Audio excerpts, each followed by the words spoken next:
regarder justement tout ce qui est data macroéconomique pour voir un petit peu le contexte dans lequel on est. Donc ça, la macro, bon, ça reste quand même décisif. Hein, c'est pas un trait ou un triangle qui vont faire le marché, hein, c'est vraiment la macroéconomie. Alors même si la plupart des traders que nous sommes, propres firmes, faisons de l'intraday, il faut quand même se pencher un minimum sur la macro, hein. Sans interpréter, c'est très dur d'interpréter, hein, mais voilà, je vous conseille d'aller voir sur ce Discord GLT, hein, qui est vraiment une pépite, avec des mecs qui ont bossé en salle de marché. Je reviens sur ce petit document donc, qui est mis à disposition, hein. Ici, vous êtes sur le G-Sheet, ce qu'on appelle le G-Sheet de l'IS. C'est la seconde chose que je fais tous les matins.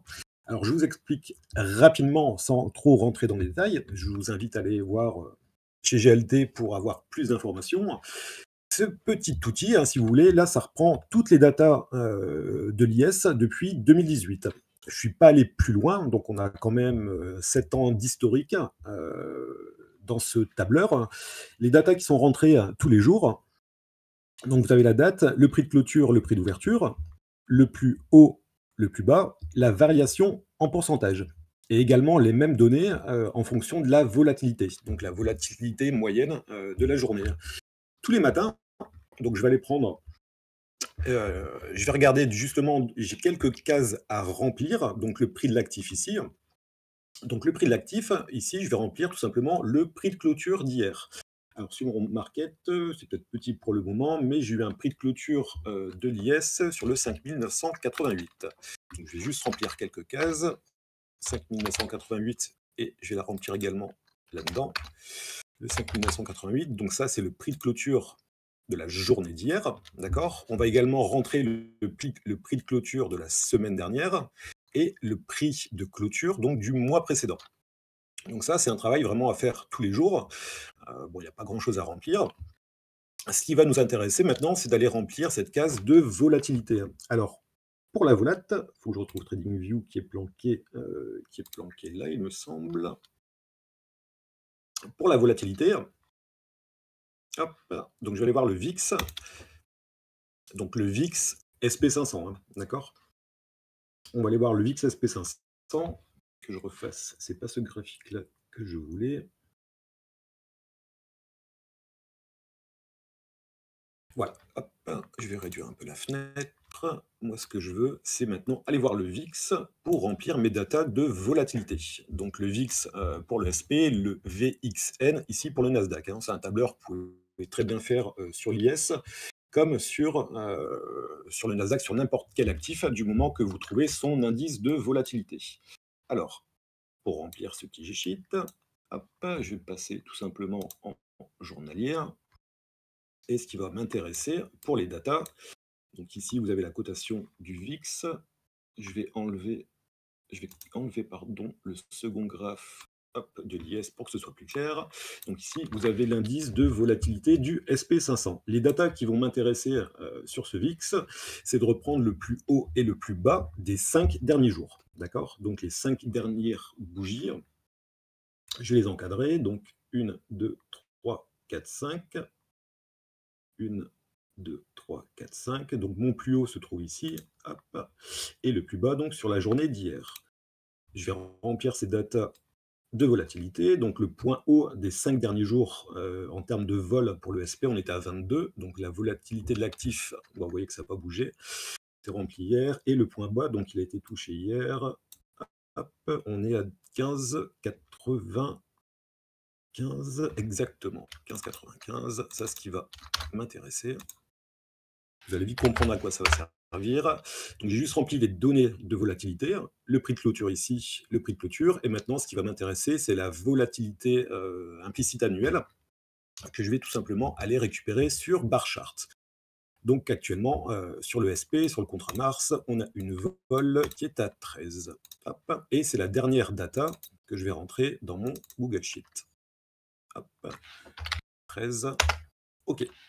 En fonction des données qui sont rentrées dans ce petit tableur, bah, ça va tout simplement nous calculer par rapport aux données historiques des mouvements potentiels.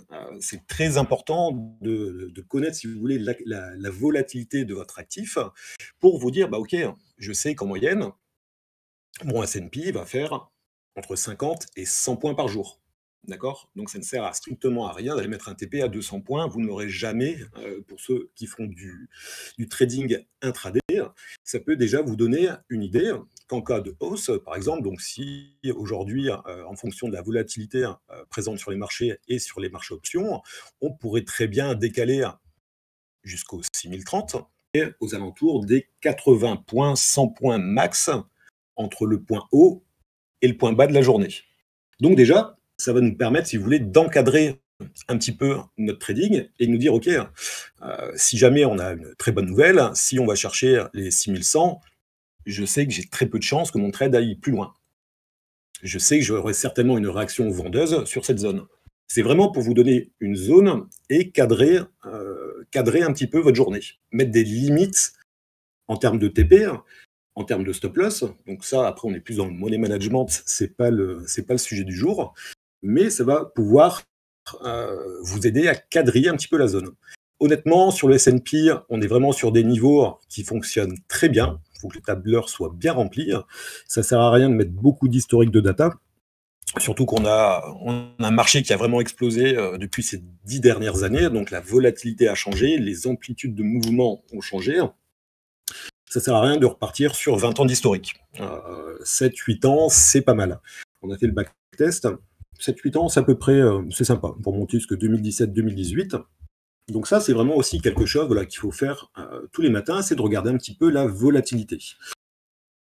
Et à partir de ça, on va déjà pouvoir commencer à tracer un petit peu nos niveaux d'élasticité et de volatilité sur une journée. Donc là, TradingView, j'en ai plus vraiment besoin. J'ai rempli mes datas ici. Donc TradingView, c'est fini. Ça me permet déjà de reporter des niveaux sur mes graphiques. Alors moi, je travaille essentiellement en market profile. Ok. Dernière chose, à faire avant d'arriver sur les graphiques. Ce que j'aime bien faire de plus en plus, c'est d'aller voir un petit peu les niveaux des options. Alors vous avez quelques sites internet ou sur Twitter, je pense à Traditix, Geeks of Finance. Alors c'est que des trucs payants, mais vous pouvez retrouver quand même quelques infos qui vont traîner sur internet. Ou si vous avez je crois qu'IBKR le fait, pour ceux qui ont les plateformes d'options, vous pouvez vraiment retrouver les niveaux d'options qui sont plutôt intéressants. Alors, c'est pas ma spécialité, les options, mais je regarde toujours un petit peu, si vous voulez, les niveaux d'options. J'ai juste pris une petite capture d'écran sur Internet en ce qui concerne les options. Donc, pour les options, moi, je regarde le SPI, le SPY, pour avoir un petit peu voilà, les placements. Alors, c'est uniquement de l'open interest, c'est pas hyper précis, mais ça peut arriver, vous pouvez arriver à corréler des niveaux, que ce soit via la volatilité, via les options et également via les ordres limites qu'on va retrouver dans les carnets ou bookmap. Par exemple, ce que je vois ici, donc ça c'est une photo de ce matin, on a un gros niveau option, on a un mur sur le 593, sur le SPI. Si vous comparez le SPI c'est l'équivalent option. Hein. Le SPI et le S&P sont totalement corrélés, c'est exactement les mêmes graphiques. Ça commence à côté en session US, donc c'est pour ça que sur le graphe, vous avez beaucoup de gaps. Si vous affichez un graphique RTH, donc en Regular Trading Hour, vous aurez forcément gap sur gap entre les sessions. Donc par exemple, ce qu'on peut voir, c'est qu'ici, on a sur le 593, on a un gros niveau. Ça correspond à peu près au 6000 qui vient d'être passé là ce matin. Donc, niveau intéressant. Niveau suivant, où il y a du volume à aller chercher sur les 600, donc on est à peu près à l'équivalence S&P sur les 6090, à peu près de tête. Vous pouvez très bien le voir via TradingView, hein, de comparer le SPI et le SP pour faire voilà, justement connaître vos niveaux. Donc sur les 600 ici, on sait qu'on a de l'intérêt. Donc ça peut être une target. Les 600, ça correspond exactement aux 6090 sur l'IS. 6090, ça me donne un beau petit niveau de vol. Donc ça ferait une volatilité d'aller chercher à peu près 1,3% sur la journée. Je me dis qu'en termes de target, 6090 est sympa. J'ai un niveau qui commence à clignoter dans ma tête. Le 6090 pour la journée. Est-ce qu'on ira, est-ce qu'on n'ira pas? Je ne suis pas Madame Irma, mais déjà, ça peut me donner une vision pour la journée. Bien sûr, on est tributaire des news, donc ça, il faudra surveiller, hein, surtout qu'il me semble qu'on a pas mal de news. Donc ça, c'est vraiment pour la petite analyse du matin. Quel est le marché leader? La volatilité probable pour la journée, les niveaux options. Bien évidemment, une fois que ça c'est fait, j'ai toujours sur un écran, alors je travaille avec actuellement 4 écrans. J'ai toujours un écran de news avec le Financial Juice. Pourquoi ce site? Parce que vous avez vraiment l'actualité en temps réel. D'accord? C'est différé de quelques secondes, hein, si vous voulez vraiment le temps réel. Il me semble que c'est payant, donc vous êtes différé de quelques secondes. Vous avez également le calendrier éco qui est juste sur le côté. Et vous pouvez même activer, alors c'est retardé bien sûr en version gratuite, mais vous pouvez activer l'audio. Comme ça, dès qu'il y a une news qui s'affiche, c'est retardé pardon, de quelques secondes, mais vous l'entendez. Donc déjà, ça vous met en alerte. Au moins, voilà, dès qu'il y a une grosse news qui tombe, vous avez une belle ligne rouge qui s'affiche, et vous pouvez voir, voilà, bah tiens, il s'est passé ça dans la nuit. 8 heures, on avait, ça doit être l'IPC allemand qui était là, les PIB Royaume-Uni. Donc dès qu'on voit une petite ligne rouge, on se dit tiens, une info importante, attention à la position. Vous pouvez très bien voir, l'autre jour, on voit Poutine tire un missile intercontinental. Bon, bah, je sais que mon short, si je suis short, je vais pouvoir le garder un petit peu. Donc ça, le côté news, c'est vraiment super important. Ça fait partie, voilà, de la démarche que vous devez faire tous les jours. On sait que cet après-midi, voilà, on a l'emploi américain, on a pas mal de news qui vont tomber. Peut-être réduire ou ne pas trader du tout, peut-être réduire notre levier cet après-midi, surtout pendant la news, voire ne pas trader du tout. Trading de volatilité, voilà, ça vous balaye le carnet, ça peut vous sortir très très vite. Donc ça, c'est vraiment ma petite démarche du matin, l'indice leader, le calcul de vol, avec le report des niveaux forcément sur les graphiques, les news, les options, et un petit peu de macro, donc en allant fouiller un petit peu sur Internet et sur les différents Discord qu'on voit. Une fois que ça c'est fait, je vais tout simplement pouvoir passer un petit peu sur mon graphique Market Profile. Alors, pour revenir rapidement sur le Market Profile, moi, c'est vraiment les 3 gros outils que j'utilise. Donc, c'est tout d'abord le Market Profile, ensuite le carnet d'ordre, et les indicateurs que j'utilise. Donc, on a forcément la VWAP et le cumulatif delta. Donc là, je parle essentiellement du SP500. Parce que je trouve que ces outils fonctionnent pas mal avec. C'est un peu moins précis sur le Nasdaq. Le Market Profile marche plutôt bien. Faut-il encore savoir l'interpréter? Le market, pourquoi le Market Profile? Tout simplement, c'est pour pas être biaisé par une couleur de bougie. Moi, ce qui m'intéresse, c'est vraiment d'intervenir sur des niveaux fixes, précis, où il y a eu de l'activité. Alors, pour ceux qui ne connaissent pas trop le Market Profile, je ne fais pas un cours dessus, on essaye vraiment de faire quelque chose de rapide et condensé. Bon, ça fait des années que ça existe, un market. Est-ce qu'il veut passer? Je vais juste vous parler de cette petite courbe de Gauss, ce qu'on appelle une courbe de Gauss. Donc, c'est une représentation statistique d'une distribution de variables. Là, par exemple, pour faire simple, cette petite image, j'espère que vous la voyez bien, on analyse un petit peu le QI d'une population.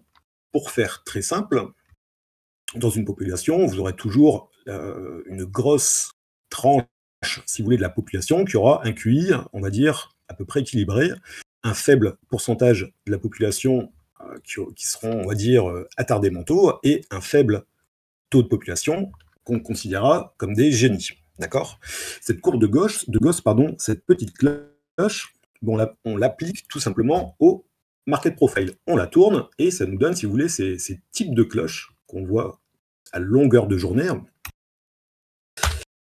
Le market, c'est composé de quoi? Le market profile, si vous voulez, toutes les lettres que vous voyez. Donc là, on a ce qu'on appelle un profil compilé.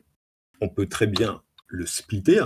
Chaque lettre que vous voyez sur le market, ça représente une M30. D'accord? Si je rajoute les bougies dessus, les chandeliers, pour que vous visualisiez un petit peu, voilà. Ce qu'on appelle donc un TPO, pour Time Price Opportunity, c'est une lettre qui va représenter 30 minutes. Donc, à l'ouverture du marché, mon premier TPO, le A, ira de minuit à minuit 30. Le B, de minuit 30 à 1 heure, et ainsi de suite, toute la journée. D'accord? Ce qui nous intéresse, nous, justement, en enlevant ces chandeliers, c'est de compiler un petit peu les infos qu'on a. Quand je compile mon profil, donc là, c'est forcément le profil de la journée, c'est pas super pertinent, mais quand on regarde les jours précédents, là, on peut avoir justement des infos qui vont être super intéressantes. Dans le market, donc on a les TPO, on a vraiment deux grandes familles. Le TPO Profile, donc c'est l'étude, si vous voulez, donc des lettres de nos TPO, et on a le Volume Profile, d'accord? Les points les plus importants qu'on va avoir dans ces journées, quand on regarde les bougies, si je remets les bougies, on n'a pas vraiment d'infos. On voit que ça monte, on voit que ça descend, on a un point haut, un point bas, etc. C'est comme ça toute la journée. Moi, ce qui m'intéresse avec le market, c'est en un coup d'œil, déjà de pouvoir cadrer ma journée et de repérer, si vous voulez, les points durs du marché.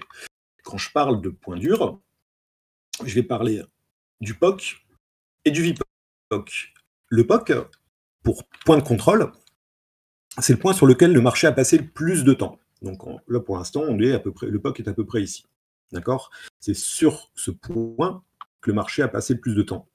De la même manière, vous avez le VPOC, donc qui est associé au volume profile. Donc le VPOC pour le volume point de contrôle, c'est l'endroit où on a fait le plus de volume. D'accord? Donc c'est quand même une information relativement importante de savoir que voilà, sur actuellement le 92, c'est sur ce point qu'on a fait le plus de volume. Je peux m'en servir comme support.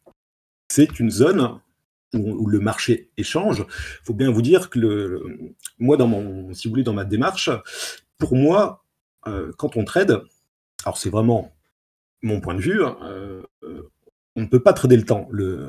Du trading, c'est un échange, c'est un achat de quelque chose ou une vente de quelque chose. On n'achète pas du temps. On achète un actif à un prix. On achète un volume. Donc c'est pour ça que les chandeliers, je trouve qu'on est souvent biaisé avec les chandeliers. Là, en quelques coups d'œil, ce qui va m'intéresser, donc c'est déjà le développement de la journée, mais ce qui m'intéresse surtout, c'est de voir un petit peu ce qui s'est passé hier. Alors, mon market profile, si vous voulez, je le décompose. On va prendre par exemple, je vais agrandir un petit peu l'écran pour que vous voyez un petit peu mieux. Là, on est sur un market journalier, d'accord? Mon market, la config de mon market, vous voyez 3 couleurs différentes. C'est tout simplement que je vais me servir de ces couleurs pour délimiter de manière simple les 3 sessions de trading de la journée. Quand je parle session de trading, le marché asiatique, le marché européen. Donc là, hier, vous voyez, on a eu la grosse bougie de la news. Et ensuite, en rouge, j'aurai tout simplement mon marché américain. Avec ici, hop, en un coup d'œil, je sais que le marché a clôturé ici. Et je sais que le marché a ouvert sur ce point. Donc le petit haut pour l'open. Ce qui m'intéresse le matin, moi, quand je vais trader, alors le matin, il n'y a pas beaucoup de volatilité, mais c'est déjà de délimiter mes marchés pour délimiter des zones d'intervention possibles. D'accord? Donc par exemple, là, je sais qu'en un coup d'œil, j'ai mon range, si il veut bien se tracer, je sais que j'ai mon range Asie dans cette zone. Moi, ça peut-être m'intéresser, en un coup d'œil, d'intervenir le matin sur les bas de l'Asie. Surtout qu'on voit qu'on a fait un petit peu de volume ici. Je me dis, OK, le point peut être intéressant. C'est aussi tout simplement le prix de clôture. On avait également le prix de clôture de la journée précédente. Ça peut être un niveau d'intervention. En quelques clics, ouais, c'est ça. Pour le template, c'est 1000 balles à peu près. Je fais une promo à 500. Donc en quelques clics, voilà, je peux déjà délimiter mes marchés. Donc ça, c'est déjà super important. Ce qui est important également avec le market profile. Alors le market, on ne va pas l'utiliser de la même manière. Ça marche excessivement bien il y a encore 2 ans pour les TPO. On pouvait plutôt établir des scénarios en fonction des ouvertures de marché. Sur les matières premières, ça marche pas trop mal. Sur les indices, les TPO fonctionnent de moins en moins bien. Voilà, ça a fonctionné pendant un temps. Les TPO fonctionnent un petit peu moins bien actuellement. Mais au moins, Ça va pas vous biaiser, de vouloir acheter si vous voyez une bougie verte. Ça va pas vous biaiser, de vendre si vous voyez une bougie rouge. Moi, ça va tout de suite me donner des niveaux d'intervention. Je sais, par exemple, aujourd'hui, alors je suis plutôt acheteur pour la journée. Les points pour acheter, là, on peut plus acheter ici, on est trop. Les points qui vont m'intéresser, c'est peut-être, justement de revenir sur le pic de volume d'hier ou sur les bas de la session. En un coup d'œil, je me dis: «OK, ça peut être des zones d'intervention pour la journée». Quand on parle de pic de volume, c'est pas là, par exemple, le pic de volume hier a été fait, sur le 88, faut pas regarder uniquement le POC. C'est vraiment cette zone de volume qui a intéressé le marché. Là-dedans, on a fait du volume. Pareil, on voit des petits pics, c'est tous des niveaux qui doivent être relativement suivis. Ça, je vais le compiler donc avec la volatilité. Si je rentre acheteur dans cette zone, je sais que je pars à un TP max en fonction de la volatilité, donc sur les niveaux qu'on a vus. Donc j'ai pas encore reporté sur mon graphique, mais ça peut me donner voilà une vision pour la journée. Bien sûr, je fais pas du market profile uniquement journalier. Ce qui va m'intéresser également, c'est plus de voir, on va dire du long terme, pour voir vraiment les gros points durs qu'on a eus. Donc de la même manière, je peux afficher un market profile hebdomadaire, d'accord? Donc là, en un coup d'œil, les gros niveaux d'intervention, donc là, ici, vous avez le développement de la semaine en cours, les volumes qui ont été faits cette semaine. Donc là, avec toutes vos M30. Hop. Donc là, l'annonce d'hier.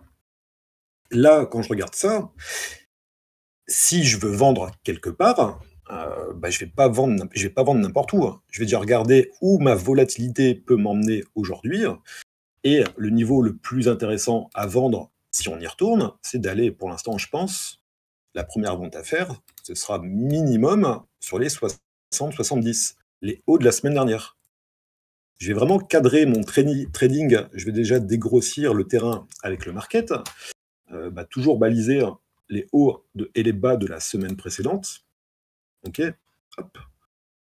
Donc je sais que si je réintègre par exemple hier, donc le 14 c'était lundi je crois, mardi, on réintègre la zone d'échange de la semaine dernière, je me dis ok, si on réintègre, on peut venir chercher support sur cette zone. C'est une zone où on peut se reprendre à l'achat. On peut se mettre des targets sur les pics de volume ou vraiment sur les hauts hebdomadaires. Ce qui est intéressant de voir, j'ai oublié de vous parler d'une notion, donc quand on parle de VAL et VAH, pensez un petit peu à votre courbe de Gauss. Ça représente, si vous voulez, quand on trace les volumes, hop, donc on a ici une VAL et une VAH. On parle de VAL pour les values area low et les VAH pour les values area high.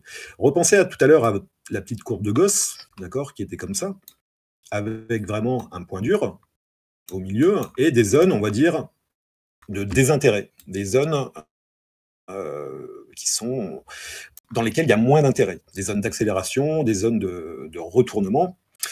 Nous, dans notre market, donc on a retourné notre courbe, et grosso modo, ici, dans les zones bleues, vous voyez, on a fait 70% des échanges de la semaine, 70% pardon, des échanges de la semaine ont été faits dans cette zone, 15 et 15. Donc c'est à peu près tout le temps pareil. D'accord? Il n'y a qu'une unité de temps pour les TPO, c'est le M30. Vous n'avez pas d'autre unité de temps en market profile. C'est pas vraiment, on est plutôt sur un développement du temps plutôt que de trader, si vous voulez, des chandeliers que vous voyez. Moi, quand je vois ça, je sais que là, j'ai un support, j'ai une résistance. Je me base avec un point dur à passer, un gros point dur. Ici, on voit qu'on a eu, je vais cleaner un petit peu le graphe. Ici, la semaine dernière, le marché, on voit qu'on a passé beaucoup de temps et on a fait beaucoup de volume dessus. D'accord? Regardez le marché, ce qu'il a fait hier après la news. Le marché ici, on a ouvert ici en marché américain. Le marché est revenu se poser sur cette zone de volume. La zone qui n'a pas été travaillée, dans laquelle on a passé peu de temps hier, peu de temps, pardon, la semaine dernière, eh ben, on est en train de la combler. C'est un petit peu comme un Tetris géant. Le marché n'aime pas le vide, le marché n'aime pas les trous. Si je vous recompile un petit peu le profil de la semaine, donc ce qu'on est en train de développer actuellement sur la semaine, bah, vous voyez que là, la semaine dernière, on a eu de l'activité, pas grand-chose en bas, pas grand-chose au-dessus. En début de semaine, on vient combler un petit peu tous ces trous. D'accord? Là, pour l'instant, on est bloqué sur le S. Si vous voyez bien, on a eu un petit pic ici, hop, sur les 6000. On a eu un gros pic avec le pic de volume qui a servi de support hier au marché américain après la news pour rebondir. Et actuellement, on travaille cette zone. Donc je sais que dans cette zone, je vais plutôt avoir un trading de range. De préférence haussier. Là, le haut de la semaine dernière, pour moi, ça va être un niveau aimant. En général, quand vous approchez de ces niveaux, là on est sur le 6020, je pense, sauf news économique dégueulasse cet après-midi, qu'on va aller taper à minima les hauts de la semaine dernière et aller chercher certainement la centaine au-dessus. En termes de target, c'est pas déconnant d'avoir un marché aujourd'hui, donc on a ouvert, on doit être à peu près ici, un marché qui nous refait 80-100 points pour à minima aller chercher les hauts de la semaine dernière, ou chiffres ronds. Le SP aime bien les chiffres ronds. Le S&P aime bien les petits excès de 2-3 points. Souvent, vous allez arriver sur les 6000, il va vous faire un excès de 3 points en général avant de se retourner. Mais donc, en un coup d'œil, moi, le market, ça me permet de cadrer, si vous voulez, ma journée de trading. Ça m'évite de dire, OK, je vais prendre un H4, je vais prendre un H1, là j'ai un niveau H4, j'ai un niveau H1, j'ai un niveau machin. Là, en un coup d'œil, je sais que j'ai une zone de vente, une zone d'achat et une zone ici de support, tout simplement. Donc déjà, ça me simplifie, ça peut paraître un petit peu barbare comme graphique, mais au moins, ça me simplifie mes zones d'intervention. D'accord? Donc je démarre toujours, vous pouvez regarder très bien, en trimestriel, en mensuel, en hebdo ou en journalier. Faisant de l'intraday, j'interviens énormément donc sur les profils, on va dire, journaliers. On a beaucoup de types de profils différents. On a beaucoup de choses, il y a beaucoup de termes dans le market profile. Vous avez peut-être entendu parler également d'initial balance, ce qu'on appelle l'IB. L'initial balance, c'est la première heure de cotation. C'est un petit peu comme les personnes qui vont trader les OPR. Si on réintègre la balance, bon, on peut peut-être aller chercher l'autre côté de la balance. OK? Je continue. Bon, c'est un petit truc que j'ai fait vite fait. Donc ça, on a vu les VA, les VPOC, les VAL, les creux de volume également. Les creux de volume. Quand le marché fait du volume, c'est qu'il trouve une zone d'échange. D'accord? C'est donc, on a souvent des zones de range qui nous font du volume. D'accord? Dès qu'on sort de ces zones, on a souvent des accélérations. Ça veut tout simplement dire, si vous voulez, que le marché n'est pas intéressé à trader sur cette gamme de prix. Donc, j'essaie de faire simple, rapide. Donc, l'initial balance. Alors, pour les initial balance, pour les marchés américains, je vous conseille plutôt d'attendre justement l'ouverture 15-30, 16-30. Vous avez déjà un petit peu votre balance et vous savez à quoi vous en tenir. En général, en market profile, tout ce qui est, alors je regarde les commentaires vite fait. Si vous voulez, pour tout ce qui est obligataire, la première heure de cote, on est sur du 14h20, 15h20. Matière première, vous pouvez le prendre à l'Open Asie, d'accord? Le Rex 8-9. Il y en a qui vont préférer prendre 9-10 en fonction de l'Open de Londres. Il n'y a pas de vérité générale, c'est à vous de backtester et de faire, de voir ce qui vous plaît, ce qui vous parle. Il faut vraiment que dans votre trading, ça vous parle. Ça ne sert à rien de recopier quelque chose que vous avez vu. Si vous ne le backtestez pas et si ça ne vous parle pas, ça ne pourra pas marcher. Donc pour l'US, voilà, ça ne sert à rien de dire, OK, moi je trade le S&P, je vais prendre la balance ici, là, la première heure de cotation. Ça n'a aucune pertinence. D'accord? Il n'y a pas de volume en marché Asie, il y a très peu de volume en marché américain. Vous pouvez, si vous voulez, afficher le market profile uniquement à partir de 15h30. Ça peut être une piste de réflexion, d'accord? Pour combler les gaps de session, voir en un coup d'œil les hauts, les bas de chaque marché, c'est relativement pertinent. 10h30, on est toujours sur le market. OK. Hop, je continue. Donc les zones clés, forcément, tout ce qui est VH, VAL, les réintégrations de profils, même si on est pour l'instant, on a eu un marché Asie donc qui est venu se frotter sur les hauts d'hier. On voit bien qu'on a notre marché européen qui nous fait encore un plus haut que le marché Asie. Je suis acheteur. Je suis acheteur. Je suis pas acheteur, sur n'importe quel niveau. Moi, les premiers niveaux que je vais regarder, on va être, par exemple, le pic de volume de la journée, ce qui peut être intéressant. Je préfère attendre en général un petit peu plus bas, donc l'Open Asie qui est pas mal, ou pourquoi pas les bas de la journée. D'accord. Toute cette zone, moi, c'est toute cette zone entre le 80-90 qui va m'intéresser pour essayer de le payer pour aujourd'hui. D'accord. C'est pas parce qu'on voit le bas de la session, le haut de la session, qu'il faut le bêtement le payer. Ça, c'est vraiment pour, à mon sens, quadriller un petit peu le terrain. Le meilleur niveau que j'aimerais récupérer si on corrige, c'est tout simplement le bas de session US. D'accord. Ici, on a le bas de la session US d'hier, donc qui est à peu près au niveau, donc ce qui a fait notre VAH, notre VAL, pardon, de revenir chercher ce niveau d'échange pour le repayer. Ça peut être une belle zone d'achat. Première zone d'achat, les bas de la session Asie, forcément, vu qu'on voit qu'on a une réaction haussière. Deuxième zone, tout simplement les bas de la session US. Donc ça peut faire vraiment un beau retracement pour revenir se reprendre sur la VA et pourquoi pas sur les bas. Je sais que si je paye ici, mon scénario sera invalidé si jamais on va plus bas que les bas de session US d'hier. D'accord. Si on va plus bas, mon scénario acheteur sera totalement invalidé. On peut se retrouver avec une belle accélération baissière pour combler justement ce trou qu'il y a eu hier dans le marché. D'accord. On a eu un gros trou avec l'annonce entre le 5009 et le 950 approximativement. Donc ça, voilà, c'est tous des niveaux qui vont m'intéresser. Comment je confirme mes niveaux? Donc ça, c'est vraiment pour de l'analyse, tout simplement avec les volumes. Ce qu'on a vu précédemment avec les niveaux de volatilité, les niveaux de volume des options, et après, forcément, on va avoir nos niveaux journaliers de notre contrat. Quand je parle de niveau de journalier, on est plus allé voir des niveaux de liquidité. Par exemple, en un coup d'œil, quand on regarde ici, donc là, ici, je suis sur Atas, vous avez donc la profondeur de marché. Pour l'instant, il faudra le confirmer cet après-midi avec l'arrivée des volumes américains, mais quand je regarde les plus gros ordres qui sont mis pour l'instant sur le marché, on a cette zone. 75, j'ai pas de niveau dessus, que ce soit en hebdo ou en journalier, donc ça ne m'intéressera pas d'intervenir. Mais je me dis que, ok, là, dans ma zone, des 50, déjà, on a un chiffre rond, et je vois que j'ai quand même de l'intérêt pour ce point. Donc vraiment, de regarder ce qui se passe ici sur les bas du jour, et pourquoi pas sur les 50. 50, ce serait vraiment un super niveau d'achat pour la journée. Ça fait partie des scénarios. Il ne faut jamais avoir un scénario. Moi, j'ai toujours 3 scénarios.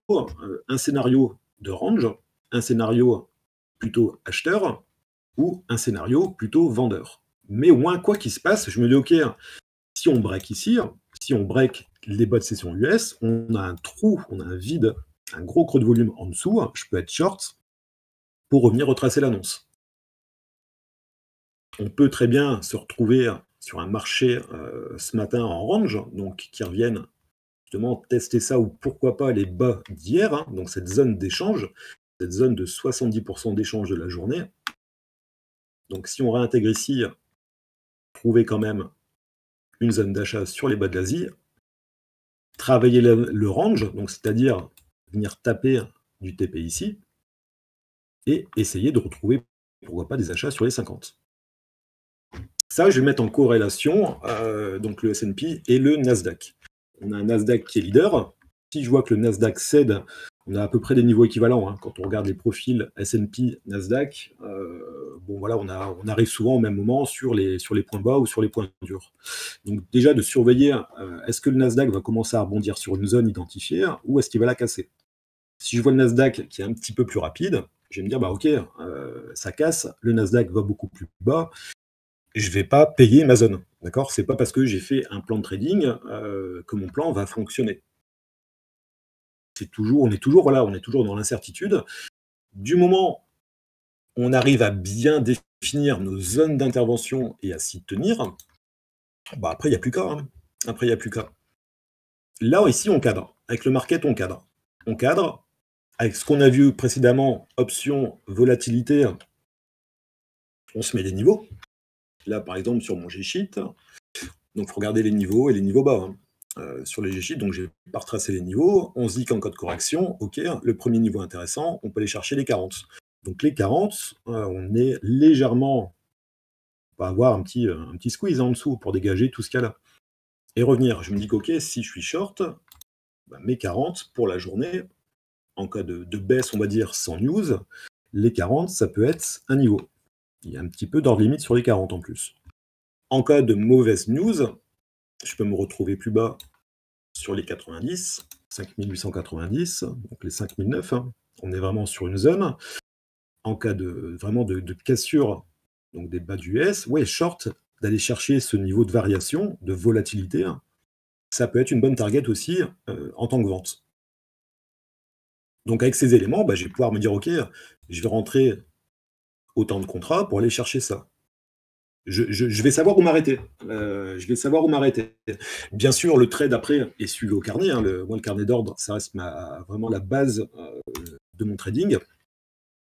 Carnet du S&P, pourquoi le S et pas le Nasdaq? Au Nasdaq, ça va beaucoup trop vite. D'accord? Moi, ce que j'utilise, donc le market hebdo-journalier pour délimiter mes zones. Le petit graphe ici, hop, j'ai juste une VWAP. Une VWAP, donc les Open, Europe, Asie, le cours de clôture de la veille. La VWAP de la veille, donc la VWAP, moi je la vois vraiment comme un système médian. Je sais très bien que quand on arrive là-haut, c'est vraiment plus le moment d'acheter. La VWAP, c'est un petit peu, si vous voulez, pour faire simple, le prix moyen qui est pondéré par les volumes. Donc on sait que pour l'instant, le prix moyen de l'actif de la journée, entre tout ce qui a été acheté, tout ce qui a été vendu, est à 6000. D'accord? C'est un petit peu comme si vous faisiez le tour des carrefours, hein, le tour des commerces par chez vous et que voilà, je dis n'importe quoi, à Auchan, vous achetez, votre bouteille de bière à 1 balle, à Carrefour, vous la payez 3 balles, chez Aldi, vous la payez 4 balles. Voilà, le prix moyen de votre achat, est matérialisé par une VWAP. Donc de se dire: «OK, je vois que ça monte, je suis très loin de mon prix moyen, je vais payer mon actif très cher». Et de la même manière, très loin de la VWAP, hein, on a souvent dans la journée, vous avez toujours ces retours VWAP qui sont intéressants. Je sais que si je le paye là, je vais par rapport au prix moyen de la journée, je fais une bonne affaire. OK? Là, je suis sur des SD2, SD3, hein, pour les extensions de VWAP. Et donc après, donc là, moi, après le système central de prise de décision, bah, c'est vraiment le carnet. Est-ce que je vois quelque chose? Est-ce que je vois une absorption? Est-ce que je vois justement un rejet de zone? Là, vous avez le volume profile de la journée, donc l'inside print, hein, donc avec les ordres de vente qui sont passés, les ordres d'achat, et j'ai un volume profile supplémentaire que je vais réinitialiser après chaque mouvement. D'accord? Donc ça, en général, quand il y a un mouvement, je le réinitialise. C'est tout simplement pour voir un petit peu quand le marché s'arrête. Quand le marché s'arrête, c'est tout simplement, voilà, le volume profile là a été réinitialisé. Admettons qu'on descende, donc il y aura très très peu de volume. Si on casse sur un mouvement violent, très très peu de volume qui vont être faits. Et à un moment donné, on va avoir une stabilisation de marché, on va trouver une zone d'échange, et là, on va faire du volume. Sur un mouvement brusque, imaginons, voilà, on a un marché qui décolle, un petit peu en flèche comme hier, hein, donc c'est ce qu'on a vu ici, on voit très bien qu'il n'y a aucun échange. Il n'y a aucun échange. Le marché monte, il n'y a aucun échange. Et arrivé à un moment donné, ben, le marché va commencer à s'arrêter. Il va commencer à corriger, il va revenir tester le haut, et il va commencer, voilà, il va ranger un petit peu. Ce qu'on appelle une petite box, une accumulation. Et ça, on va le voir directement dans notre volume profile du carnet. On va avoir une petite bulle, une olive, je sais qu'il y en a qui appellent ça une olive, qui va se former. À partir de ce moment, moi, si je suis dans une zone d'intervention, ben, je vais regarder justement ce qui se passe dans cette bulle, dans ce petit range. Alors, il y en a qui vont faire du contrarien, qui vont essayer. Moi, j'aime bien shorter le haut. J'aime bien souvent shorter le haut et les bas de ces bulles. Le stop est là. Il y en a d'autres qui vont plutôt attendre la cassure pour le vendre. Sauf que quand vous faites ça, alors effectivement, vous êtes peut-être une confirmation de cassure, encore les faux breakout, ça on connaît, hein. Moi j'aime bien essayer de choper le haut hein, parce que le stop est minime. Pour le peu qu'on repère de l'ordre limite derrière, donc qui vient un petit peu nous protéger, hein, c'est toujours sympa à prendre comme trade. C'est un petit peu voilà ma manière de bosser et ah oui, le dernier outil, donc le cumulatif delta. Donc le cumulatif que vous voyez ici, donc c'est tous les ordres marché qui sont passés, d'accord? Qui sont passés dans le marché. Donc ce qui est intéressant aussi avec le cumulatif, bah, c'est de voir justement dans ces ranges, une fois qu'on a établi un petit range sur une petite unité de temps sur le carnet, hein, une bulle de volume, bah, c'est de voir tout simplement le comportement des intervenants de marché. Est-ce qu'ils continuent de payer? Est-ce qu'on voit, quand on est sur le haut, par exemple, d'une box, est-ce qu'on voit le cumulatif qui monte, qui monte, qui monte, qui monte, qui monte, alors que le prix ne bouge pas? C'est souvent ce qu'on appelle une absorption. Là, moi, ça peut m'intéresser pour faire du contrarian. Si je vois dans le carnet, des fois ça arrive, hein, vous avez votre carnet qui est tout vide, vous arrivez sur un point de marché et d'un coup, vous voyez, bam, un énorme pic de volume, le marché vient buter, et là, vous voyez les contrats qui défilent. Et ça défile, ça défile, ça défile, 200, 300, 1000, 2000, 3000. Quand vous voyez ce type de config, ce qu'on appelle une absorption au carnet, en général, moi je rentre, c'est mon trading à moi, je ne vous conseille pas de le faire comme ça du jour au lendemain. Je sais que je rentre chargé, j'ai un stop qui est à 2 ticks derrière, 3 ticks. Quand on a une absorption, c'est tout simplement qu'on a un intervenant de marché qu'on ne voit pas forcément, mais qui va recharger en ordre limite pour bloquer, on va dire dans ce sens-là, pour bloquer les vendeurs. Donc je me dis que quand je trouve dans une zone identifiée une absorption, donc un intervenant qui va bloquer le marché, je me dis ok, je vais faire comme lui, je vais essayer de le payer. Si l'intervenant, pourquoi avoir un stop si court? Parce que dans ma réflexion, je me dis ok, j'ai un intervenant qui va bloquer à un certain prix. Si l'intervenant ne bloque plus le prix, ça va continuer de tomber. Donc là, mon achat, j'ai tort, mais je le sais tout de suite. Donc ça, les absorptions au carnet, bon, le matin, des fois, ça arrive hein, de voir des 2-3 000 contrats passer sur un niveau de prix. C'est intéressant. Il en faut un petit peu plus. Il en faut un petit peu plus l'après-midi, et forcément, vu qu'on a beaucoup plus de volume. Atas, ce qui est pas mal avec, c'est que vous pouvez, là le filtre n'est pas mis, mais vous pouvez afficher des filtres donc dans ce qu'on appelle l'inside print, hein, donc tous les ordres qui ont été exécutés, vous pouvez appliquer un filtre pour vous dire, bah, ok, Atas, montre-moi dans l'inside print, affiche-moi un chiffre ici supérieur à 1000. Par exemple, ça peut être une idée de filtre que vous mettez dans votre carnet. Donc voilà un petit peu pour ma manière de trader, les outils que j'utilise. Faut savoir que le matin, bon, j'arrive à trader avec un lot plein le matin, vu le peu de volats qu'on a sur les marchés. J'ai l'impression que mon écran est figé d'ailleurs, hein, ça bouge plus du tout. Hop. Ah si, ça bouge un peu, c'était figé. C'est figé avec le petit truc. Mais je sais que le matin, voilà, je peux avoir un levier un petit peu plus important en attendant mes niveaux. On a souvent, le S&P, hein, il aime bien vous faire le matin des excès, on a toujours les mêmes excès pour aller nous embêter. On a souvent des petits accès de 3 points sur le S le matin. Ici, on a un point bas à 86. Il nous fait un petit accès au 83 avant de repartir, de se retourner de l'autre côté. Donc souvent, voilà, quand on va arriver, admettons ce matin, si on aurait dû trader la partie Asie, donc bah, on sait qu'on a un point bas ici de l'Asie, un point haut. Quand on y revient, faites attention aux petits accès. Plus de 3 points, c'est plus un accès, c'est un mouvement. Mais sur l'IS, si vous regardez tous les ranges qu'il fait, hein, tous les petits ranges, sur niveau bien identifié, même avec du volume, hein, en ordre limite, on a souvent ce petit excès de 3 points. De la même manière que le Nasdaq vous fait souvent, même quasiment à chaque fois, des excès de 20, 25 points sur ces chiffres ronds. On ne va jamais s'arrêter sur le 21 000, par exemple. Le Nasdaq, il va toujours aller 21, 20, 30, avant des fois de se retourner totalement. Donc voilà, bah pour cette petite présentation carnet market profile, donc les TPO, les pics de volume, VH, VAL, les initial balance.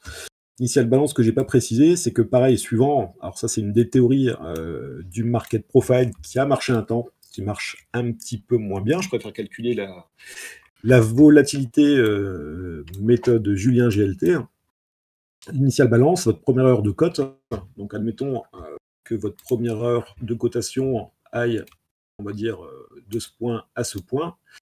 Ça marchait très bien à un moment sur l'obligataire. Moi, avant, je faisais ça sur le Boon, ça marchait très bien. On prenait l'IB, donc la première heure de cotation, et on l'a multiplié par 3, donc ce qu'on appelle un 3 IB. Donc là, vous avez votre initial balance en market. Donc vous prenez, on va dire, votre X du premier mouvement, et on le reportait comme ça 3 fois. On faisait 1X, 2X, 3X. Voilà, de chaque côté. Grosso modo, ça peut vous donner un point bas pour la journée comme un point haut pour la journée. En fonction de la volate de la première heure d'activité de votre marché, vous pouvez, on est toujours hors news, hein, ce sont les news, hein, qui draguent le marché, hein. C'est pas de l'analyse graphique, c'est vraiment les news, la macro qui va driver le marché. Mais voilà, vous pouvez vous dire, bah ok, aujourd'hui, j'ai une IB qui fait 25 points, par exemple. On va faire un petit test, tiens, vite fait, pour la fin de cette intervention sur un test initial balance hier, donc en session. Ouais, il y a eu beaucoup de vol hier quand même. Hier, on a eu, qu'est-ce qu'elle nous a fait notre balance? Bon, c'était même pas pertinent hier. Ouais, on est vraiment resté dans la première heure de cote. Donc là, c'est pas pertinent. Non. Donc je vais pas en parler. Bah écoutez, voilà pour cette petite intervention. J'arrive au bout de ce que je voulais dire.